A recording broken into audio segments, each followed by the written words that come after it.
El Señor esté con ustedes. Y con tu espíritu. Evangelio de nuestro Señor Jesucristo según San Mateo. Gloria a ti, Señor. Se acercó Pedro y dijo a Jesús: Señor, ¿cuántas veces tendré que perdonar a mi hermano las ofensas que me haga? ¿Hasta 7 veces? Jesús le respondió: No te digo que hasta 7 veces, sino hasta 70 veces 7. Por eso el reino de los cielos se parece a un rey que quiso arreglar las cuentas con sus servidores. Comenzada la tarea, le presentaron a uno que debía 10.000 talentos. Como no podía pagar, el rey mandó que fuera vendido junto con su mujer, sus hijos y todo lo que tenía para saldar la deuda. El servidor se arrojó a sus pies diciéndole: Dame un plazo y te pagaré todo. El rey se compadeció, lo dejó ir y además le perdonó la deuda. Al salir, este servidor se encontró con uno de sus compañeros que le debía 100 denarios. Y tomándolo del cuello hasta ahogarlo, le dijo: Págame lo que me debes. El otro se arrojó a sus pies y le suplicó: Dame un plazo y te pagaré la deuda. Pero él no quiso, sino que lo hizo poner en la cárcel hasta que pagara todo lo que debía. Los demás servidores, al ver lo que había sucedido, se apenaron mucho y fueron a contarlo a su señor. Este lo mandó llamar y le dijo: Miserable, me suplicaste y te perdoné la deuda. ¿No debías también tú tener compasión de tu compañero como yo me compadecí de ti? E indignado, el rey lo entregó en manos de los verdugos hasta que pagara todo lo que debía.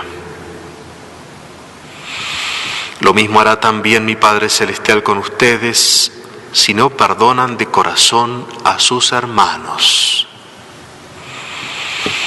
Palabra del Señor. Gloria a ti, Señor Jesús.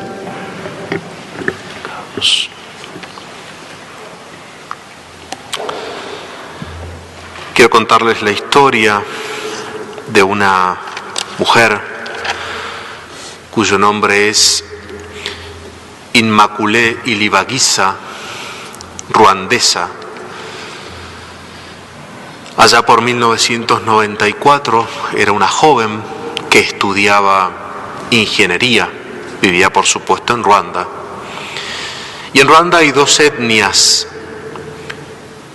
es decir, 2 razas, los Hutus y los Tutsi. Y tiene una historia bastante compleja de situaciones entre estas 2 etnias. Pero luego de un hecho concreto que fue la muerte del presidente de Ruanda, todo un movimiento de los Hutus, que eran la mayoría de los ruandeses, desataron lo que se llamó el gran genocidio de Ruanda. ¿Y en qué consistió esto? En que todos los de la raza o de la etnia Hutus, que eran casi el 85%, acosaron, mataron, incendiaron al otro 15% que eran los Tutsis. Dentro de ellos estaba esta joven, Immaculée Ilibagiza. Para que ustedes se den una idea de la magnitud de esta situación, en 5 años que duró este genocidio, murieron casi 850.000 personas, casi 1 millón de personas murieron en esta gran persecución dentro del mismo país, de una etnia con la otra.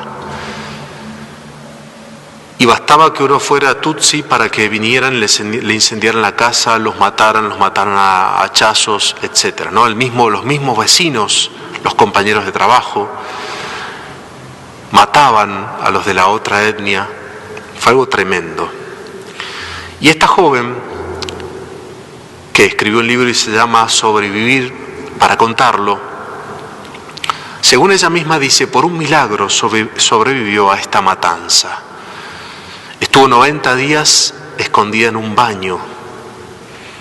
Estuvo a punto de morir de hambre, de inanición. Un pastor protestante la refugió en su casa, allí en el baño. Y bueno, es realmente tremenda la historia. Pero ella dice que fue un milagro de Dios que haya sobrevivido y que Dios permitió eso para que ella pudiera contar esta historia. ¿Y qué fue lo que cambió la vida de esta mujer después que terminó esta situación terrible, que pudo ser liberada y que se dio cuenta que habían matado a su madre, a su padre, a su hermano, y que ni siquiera podía reconocerlos porque pasó por muchas fosas comunes y no pudo reconocer el cuerpo ni de su padre, ni de su madre, ni de su hermano? Toda su familia directa, y más de 90 familiares suyos murieron en esa situación. ¿Qué fue lo que hizo que esta mujer pudiera seguir viviendo después de esto? Ella dice que el mensaje de Cristo acerca del perdón. Ella, por supuesto, era católica, cristiana, y dice que mientras estaba en esos 90 días allí en el baño sufriendo, tenía como dos ángeles, ¿no?, que le decían: tenés que sobrevivir para vengarte, y otro que le decía: tenés que sobrevivir para perdonar y hacerle el bien a los demás. Finalmente venció ese ángel que era la inspiración divina, y con la gracia inmensa que tuvo de quedar viva después de esos 90 días escondida en un baño, comenzó una tarea de ayudar a los demás y hacer todo un proceso de perdón personal de ella, y con una fundación, etc. Es muy linda la historia, muy tremenda, dramática, pero ella siempre insiste en esto: lo único que me ha dado paz en mi vida ha sido el perdón, que es el tema que hoy escuchamos en el Evangelio, ¿no? Es el perdón. De hecho, hoy día Ruanda asumió este camino y es un país donde viven los Hutus y los Tutsis pueden convivir gracias a esto, al perdón, a que hubo una decisión de parte de las dos etnias de aceptar el perdón, de perdonarse mutuamente. Imagínense ustedes que tenían que convivir luego con el vecino que quizás había matado a su padre o a su madre y los había matado de un machetazo, ¿no? Son situaciones muy difíciles, duras. Sin embargo, solo el perdón pudo hacer que ese país saliera adelante después de esta situación, que hubiera paz en la sociedad y que hubiera paz en las personas. Y he querido contarles esta historia porque a veces las palabras del Evangelio pueden sonar un poco teóricas, ¿no? Es decir, claro, Jesús me pide perdonar, pero ¿cómo se concreta ese perdón? Y bueno, aquí tenemos un ejemplo muy claro de cómo se concreta el perdón. Y este ejemplo nos tiene que ayudar a convencernos realmente que no hay otro camino para lograr la paz en nosotros y en nuestra sociedad que el perdón. Por eso esos eslogan, ni olvido ni perdón, están equivocados. No podemos construir una sociedad si no es en base al perdón, y menos si la mayoría somos cristianos. Y esto valga también para nuestras familias, valga también para nuestra propia vida. No podemos construir una vida sobre el rencor, sobre el enojo, sobre el odio, sobre el deseo de venganza. No se puede construir. Y quise también traerles este ejemplo de Inmaculée, porque Su perdón ha sido casi heroico. Y nosotros también estamos llamados a eso. Miren, yo me encuentro todos los días con personas que no se hablen más con un hermano o con sus padres o con sus parientes, porque un día no se acordaron de invitarlo a una fiesta. ¿A ustedes les parece? O porque el hermano los engañó o le mintió una vez y hace 30 años que no habla más con su hermano, con su pariente, con su primo. ¿A ustedes les parece que eso es cristiano? ¿Que se puede construir una vida sobre ese resentimiento? Es imposible, no se puede vivir en paz así. Y pongo estos dos ejemplos y podría poner muchísimos más. Cada uno piensa en situaciones de su vida. ¿Cuántas veces uno está ofendido por una estupidez? Por una tontera mínima. Y pasan años y años y años sin visitar a un hermano, un primo, un pariente. A mí me lo hicieron, se acabó. Eso no es cristiano. Eso no es cristiano. Solo el perdón puede construir una vida. Solo el perdón puede construir una sociedad. Lo dice Jesús, lo dicen los psicólogos, lo dicen los psiquiatras. No se puede vivir en la vida enojado, odiando, buscando venganza y, como decía la primera lectura, en el rencor. Entonces, yo los invito a que estas palabras de Jesús no sean solo teoría para nosotros, sean algo muy práctico y concreto. Todos tenemos algo que perdonar y alguien a quien perdonar.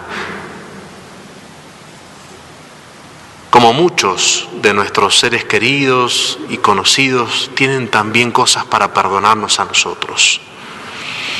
Entonces aprendamos de esto que Jesús nos enseña.